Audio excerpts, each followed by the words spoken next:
এই মুহূর্তে ডারউইনে ফেরত যেতে চাই হাসান আল মারুফ সেই জায়গাটায় আছেন। মারুফ, টোটাল 11টা সেশন বাংলাদেশ খেলেছে, 11টা সেশনের 11টা সেশনে বাংলাদেশ ডমিনেট করেছে। আপনি কি সাম্প্রতিক সময়ে এমন কোনো টেস্ট ম্যাচ মনে করতে পারেন কিনা যেখানে 11 সেশনের 11 সেশন একটা সিঙ্গেল টিম ডমিনেট করে? কারণ টেস্ট ক্রিকেট তো আসলে সবসময় দোদুল্যমানতার মধ্যে থাকে, এবং অস্ট্রেলিয়ার এগেনস্টে আমার তো মনে হয় না India, Pakistan, England, south Africa, New Zealand কাউকে দেখেছি 11 সেশনের 11 সেশন ডমিনেট করতে। আমি মনে করতে পারছি না সাম্প্রতিক সময়ে। কেমন দেখলেন বাংলাদেশের পারফরমেন্স? আমি ভারত যখন 36 রানে অল আউট হওয়ার পরে অস্ট্রেলিয়ার মাটিতে ভারত যখন সিরিজ জিতেছিল, সেই টেস্টে কিন্তু রোমাঞ্চ ছড়িয়েছিল। আসলে এক সেশন অস্ট্রেলিয়া জিতেছে, এক সেশন ভারত, এভাবে কিন্তু আসলে ভারত সিরিজটা জিতেছিল।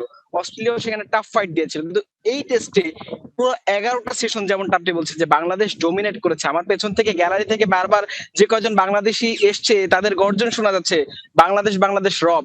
কিছুক্ষণ পরেই সেই মহেন্দ্র খন বাংলাদেশ জিততে যাচ্ছে অস্ট্রেলিয়ার মাটিতে। আসলে অবিশ্বাস্য, বিশ্বাস করতে মনে হচ্ছে এখন কষ্ট হচ্ছে। এই টেস্টের আগে যেরকম একটা আবহ ছিল, সবকিছু পাল্টে গেছে, একদমই সবকিছু।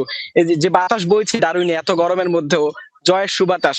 এবং যেমনটা বলছেন যে বাংলাদেশ যেভাবে ডমিনেট করেছে, ব্যাটিং, বোলিং, ফিল্ডিং তিনটা বিভাগই, প্রতিটা সেশন, প্রতিটা ঘন্টা অস্ট্রেলিয়ান ব্যাটারদেরকে কোণঠাসা করে রেখেছে। অস্ট্রেলিয়ান বোলাররা পাত্তাই পায়নি।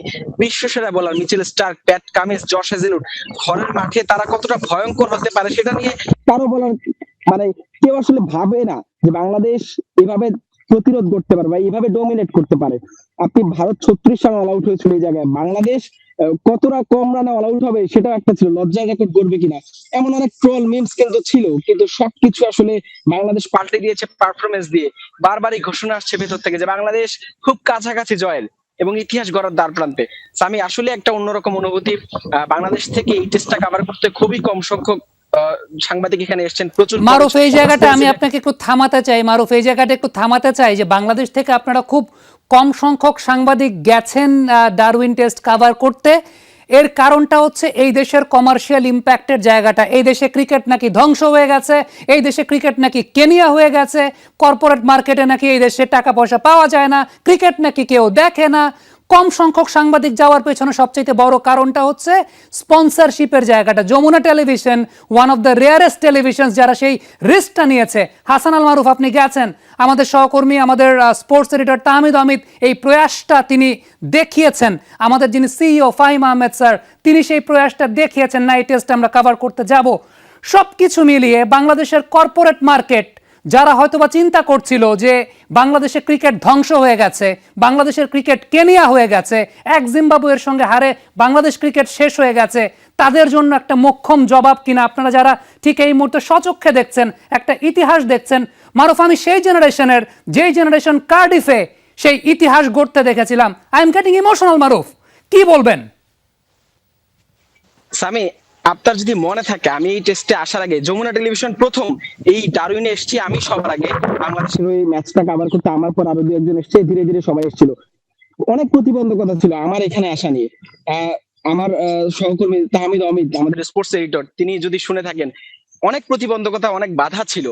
আমার অ্যাক্রিডিটেশন হওয়া থেকে শুরু করে ভিসা প্রসেসিং, অনেক আমি আসলে জানতাম না যে আমি আসতে পারবো কিনা। শেষ পর্যন্ত অনেক ধরনের অনেক শঙ্কা ছিল, তবে সেসব শঙ্কা পেরিয়ে যখন আসলে ভিসা হাতে পেয়েছি, যখন শেষ পর্যন্ত মানে সম্ভব হয়েছে আসলে আসাটা, তারপর এখানে আসার পর যখন দেখলাম যে এই ম্যাচটা দেখানো হবে না বা এই ম্যাচ নিয়ে আসলে আগ্রহ নেই, বাংলাদেশেও নেই বা এখানকার সমর্থকদের মাঝে খুব বেশি আসলে কেউই এটা নিয়ে টোটালি, আসলে আমার কাছে মনে হয় না কেউ এটা নিয়ে কোনো ভাবে চিন্তা করেছিল বাংলাদেশ এখানে এরকম কিছু করতে পারে।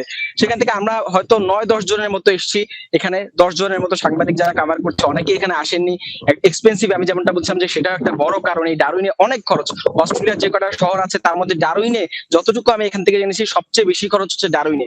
সবকিছু, খাবার থেকে শুরু করে যাতায়াত, ঘোরাফেরা, থাকা, সবকিছু অনেক বেশি খরচ। এবং বাংলাদেশি টাকার মান একেবারে নেই বললেই চলে এই জায়গায়, ডলারে সবকিছু যেহেতু হিসাব হয়।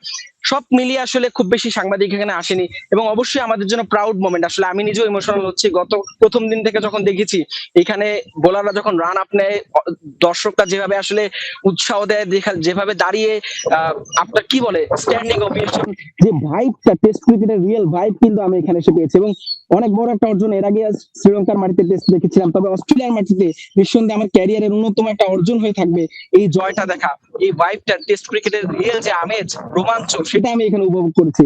এবং সব মিলে অসাধারণ। আসলে আমি কি বলবো, আমি জানি না আমি সব মিলে বাংলাদেশের ক্রিকেটের জন্য যেমন অর্জন, বাংলাদেশের ক্রিকেটারদের জন্য নিশ্চিন্ত অনেক বড় একটা পাওয়া, নিঃসন্দেহে অনেক বড় একটা প্রাপ্তি। এবং আমাদের জন্য এই টেস্টটা বাংলাদেশের টিভিতে যদি দেখানো হতো, বাংলাদেশের চ্যানেলগুলোতে যদি হয়তো যারা ব্রডকাস্ট করে থাকেন যদি দেখাতেন, হয়তো আর অনেক বেশি ভালো লাগতো। এবং বাংলাদেশি যারা সমর্থকরা আছেন তাদের জন্য হয়তো প্রাপ্তিটা আরো বেশি হতো, অনেক ভালো লাগতো হয়তো সব মিলে।